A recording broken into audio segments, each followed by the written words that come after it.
Hello everyone and welcome back to Let's Play Megaman X8. In the last part we took care of our first Maverick and now it's time for the Dynasty stage. Stop the targets and restored the city management system. But first, and this is rather important, between parts like I mentioned, I would several times in the last two parts, I maxed out all three characters' health by grinding the yellow Brontis with either Axel's main shots or X's new charge shot to just max their health out so hard mode will not try to bite me like that. But for whichever two characters you're gonna bring into the Dynasty stage, increase their weapon energy to max on hard mode, because otherwise this stage can be a little bit of a unique nightmare. In particular, honestly, this video's two stages we tackle are probably my least two favorite stages in the game, and it's gonna be pretty quickly apparent as to why. Roger. Doesn't even really matter who you bring in as long as you just increase their weapon energy. I'll handle it.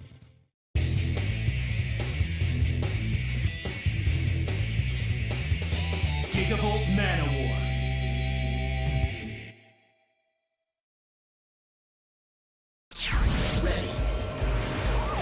Keep the target in your sights as he moves. If you attack it enough, you should be able to stop its rampage. Alright, so that little UFO there is actually the Maverick in question. And the stage is an auto-scroller that ends when you've dealt enough damage to the boss fight and then you get thrown into the main boss fight. The thing is, Gigabolt Man-o-War will not only try to attack you at several points sending a little jellyfish out, but he likes to boost forward, and you need to boost with, I think it's the dash button, it might be the triangle button, to match. But your boosts use weapon energy. And the more you have, the more you can do. There are weapon energy pellets located several times throughout the stage, but with how little weapon energy you have to start in hard mode, you need those boosts to be able to keep up with him. In hard mode alone, I could honestly recommend doing a different boss order just to tackle this stage down the line if you don't want to grind.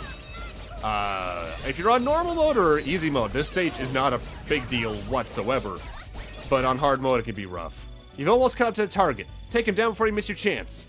And we're good to go. By the way, I love the song for this stage. It's jazzy.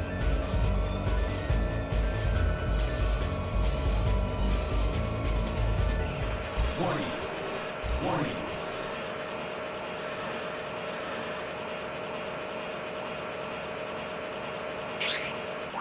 Return Megalopolis' power to normal. Now. He's so far gone he can't even respond. I'm no Maverick. I'm not doing anything wrong. Looks like I'll have to teach you a lesson. Alright, Gigabolt Man-o-War is a bit interesting as Zero, because his weakness is just your saber at this point because of what the Zekyodon does to it.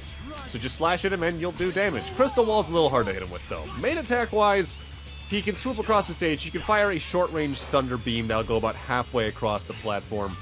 He can summon 6 little jellyfish that will float around the arena trying to just walk into you. But when he enters his overdrive, it's a little rough, because he marks several points on the ground that are going to be struck by lightning, and you just have to stand where they're not. However, sometimes it's hard to process exactly where that's going to be.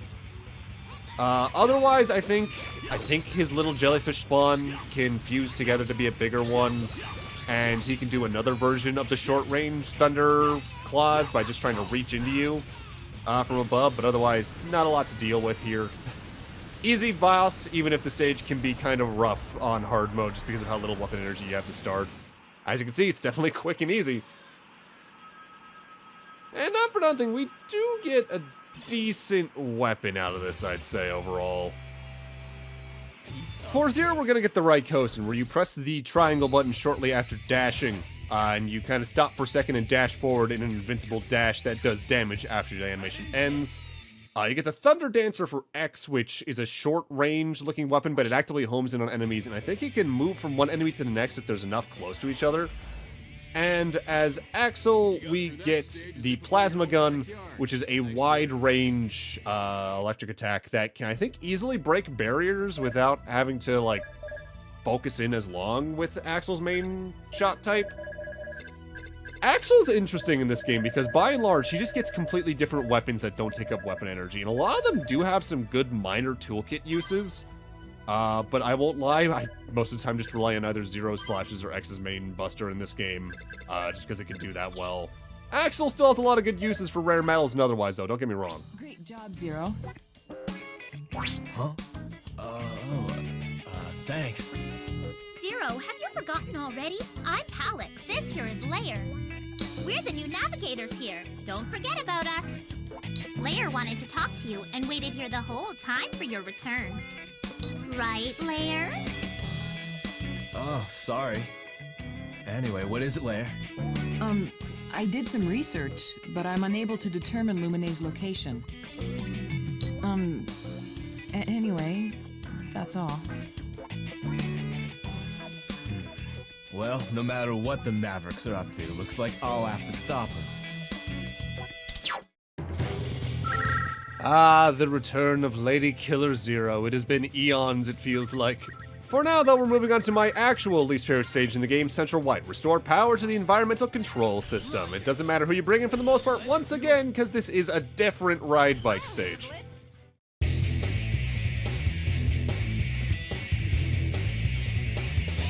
Avalanche Yeti.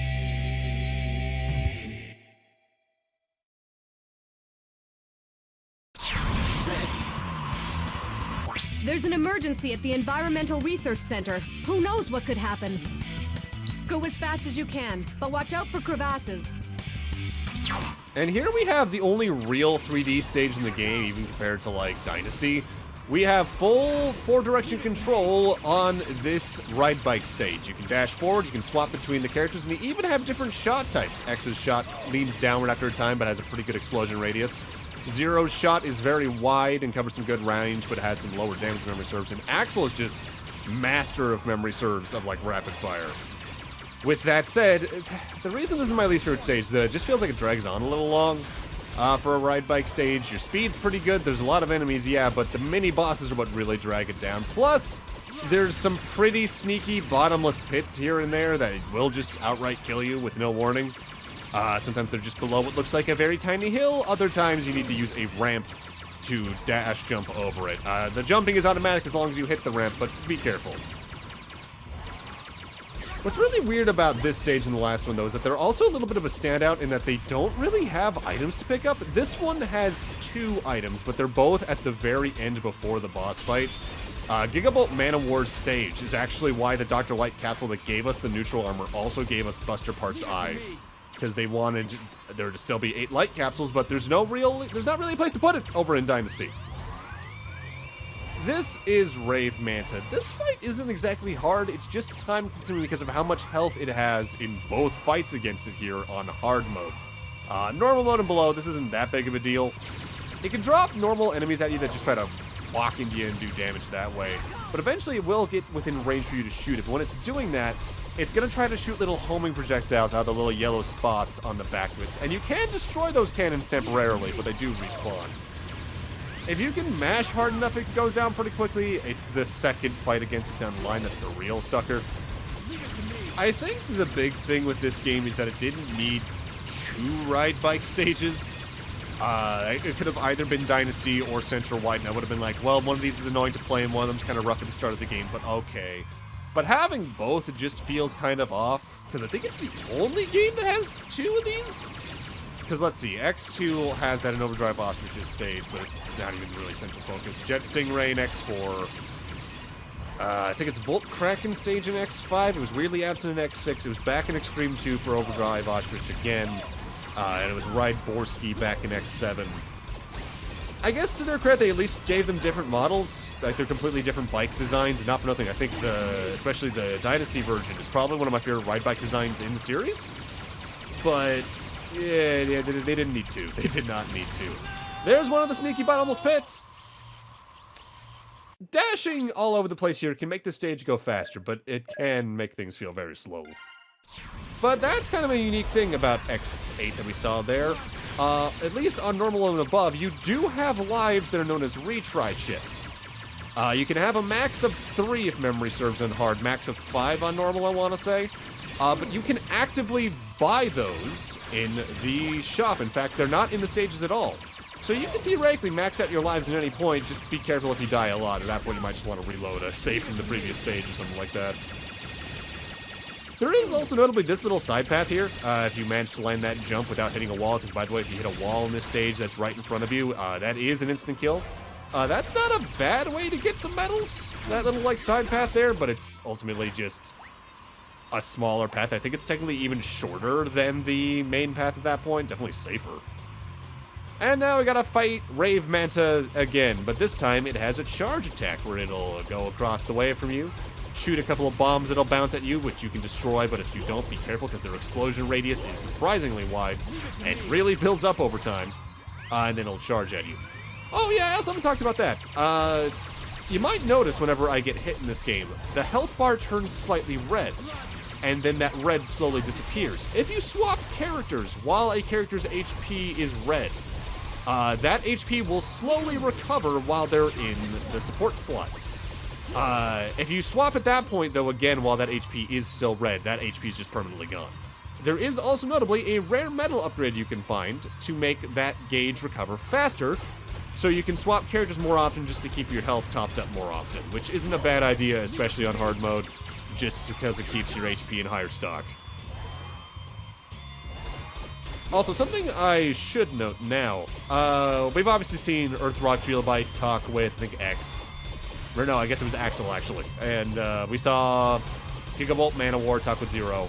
Like Mega Man X7, there are entirely different conversations depending on who enters the boss room. And we're actually going to get to see that with Avalanche Yeti a bit. But I'm not showing off every single boss conversation because that would require playing each stage 3 different times, and at a minimum, and I'm not about that. I already did 3 playthroughs of this game for reasons behind the scenes, and we're going to keep with what we already have.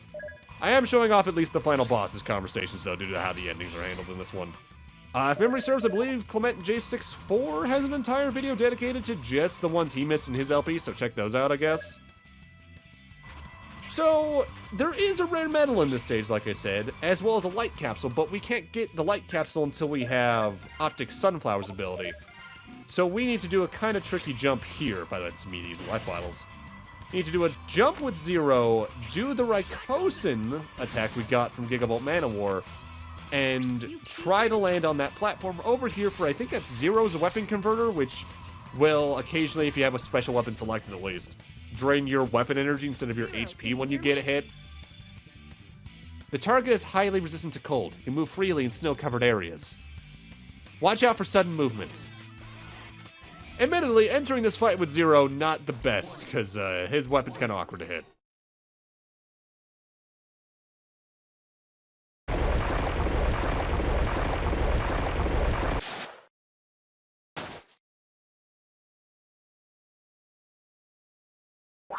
Zero, even if you refuse to understand our ideal, at least leave us be. I could never understand the ideals of Maverick slime. You truly are an old model, aren't you? You can't change the world with that thinking. Change the world? With destruction? Leave it to a Maverick to come up with that. That is almost directly the "sounds like Maverick talk to me" line from Maverick Hunter X. That's kind of funny. So, Avalanche Yeti. He's very long-range focused. He can jump and fire a stream of icicles at you. He can jump and then charge at you directly, which I think can freeze you on contact. You need to use a partner rescue to get out of that early without mashing. He can dive into the snow and hide himself for a while, which he will then try to find you and then Shoryuken into you, so watch out for that. Admittedly, though, that's probably his most dangerous attack, because his overdrive, once he gets towards the latter part of his health, is pretty straightforward to dodge. Because what he does is he just goes into a corner and generates icicles while invincible for a short time, and then those will rain down as he tries to do his other attacks throughout the rest of the fight. And I think he can eventually, like, reset them. Not too bad. The main reason I died is because this stage can really drain your health on a single life, not for nothing. I would normally jump cut back to this point in the fight health-wise, but since I just talked about the different Maverick conversations, we might as well show off what X has to say the Avalanche Yeti, and you get to see roughly how much they usually change. Warning. Warning.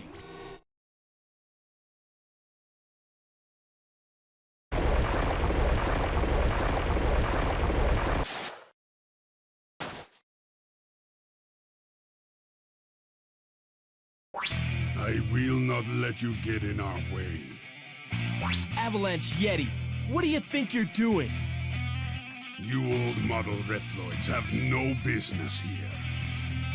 Get out of here, X. No way! If we don't repair this system, the world's ecological balance is at risk. You're a maverick.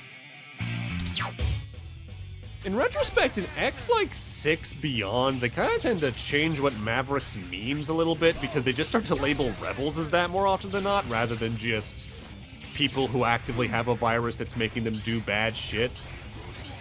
And I wonder if that's maybe them trying to keep the storyline relevant to stuff at the time or what. It feels kind of weird with how they deliver it a lot of the time, though. And there's X being frozen. Break out of that by using the partner rescue. Avalanche Yeti, though, at the end of the day, while he can get kind of crowded during his overdrive, not a lot to write home about. Pretty easy Maverick overall. And for beating him, we get kind of a neat ability. As X, we're going to get the Drift Diamond, which is a brief ice shot forward, kind of reminiscent of Shotgun Ice in X1. It can just freeze enemies outright. As Zero, we're going to get the Hyo Ryushu, which is the usual press up and the special weapon button to do a little bit of an uppercut, but it's Ice Elemental this time, which I think is the first time they did that overall, bar maybe one of the Zero games. That can freeze enemies once again, but my favorite of this set is the Ice Gatling, which is a very fast-firing Gatling gun for Axel that can just tear through general enemy health. It's not great for bosses, but it's overall just really good for stages. It's probably my third favorite weapon for him overall, between his main firing weapon and Bamboo Pandemonium's weapon for Axel. While we're on the R&D screen, I do find something a little bit weird with this. X3 and 5 also had a lot of backtracking, but I don't really mind the backtracking in stages in X8. And I think part of that's just because of how much of the rare metal search is an active, like, item crawl, rather than just, alright, I saw this thing here, I need this item to do it. There's still a couple of cases of that, but there's like an active search element that Palette especially can help with, so it just feels a lot better to me, I guess. But with that, I'm gonna need to end this off here. Thank you guys for watching, and in part 4, we're gonna take out some more Mavericks. See you guys then.